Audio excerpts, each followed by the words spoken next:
这个非洲猪瘟影响到餐饮业，南部有袂少出名的店头拢休困，无做生意。 白饭叫的咸饭肉臊，唔那是肉臊饭的灵魂，嘛是规间店的看板。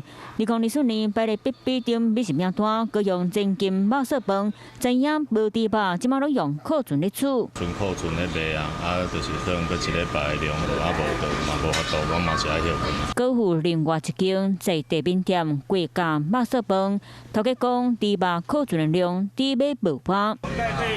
最少10天啦。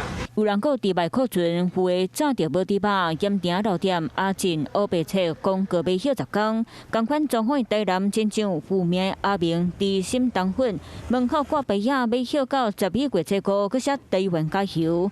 佮有一间有50年历史的点心店，店门口写无猪肉，店会休困。另外一间卖烟肠失败老店是继续做生意。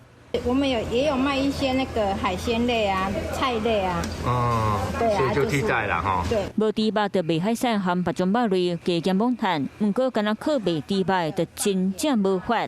因为猪放假，所以我们也要跟着放假。屏东潮州539pan拌面本家嘛无用自己伫做食，今嘛嘛伫咧休困。只好也是吃老本而已啊，没有什么因为我们又不是公务人员，没有做就是没有钱。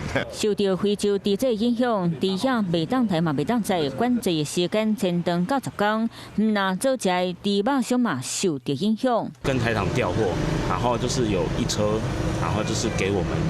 啊，价格本身的话，就是大概就是涨了快3成这样子。大家拢真烦恼，市场若是继续摊小，无猪肉供应，无法度做生意，嘛无收入，佮可能拄到物价起的问题。Hello， 我是张新文，想要抢先掌握最及时的新闻资讯吗？赶快订阅、按赞、开启小铃铛，锁定华视新闻 YouTube 频道。